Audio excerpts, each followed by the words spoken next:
Today I'm going to show you how to make this animation easily using Canva. Go to video and let's use Facebook video resolution. It's a square resolution.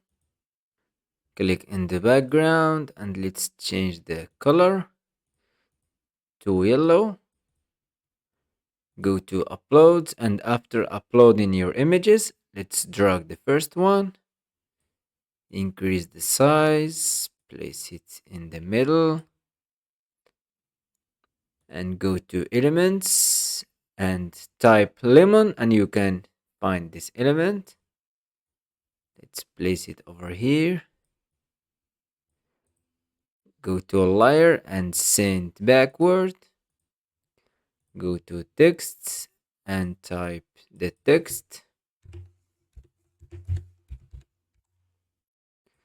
And let's change the font. Let's use graphical font. Increase the size and change the color to white color and place it behind this image. Go to a layer and send backward as well. And make the same for the rest of the pages that you want to use. For example, I make these pages. You can find these elements in Elements tab.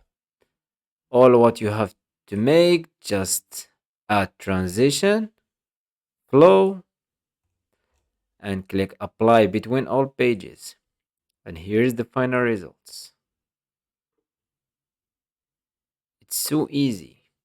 I hope you like this tutorial. Subscribe to the channel to learn more about Canva.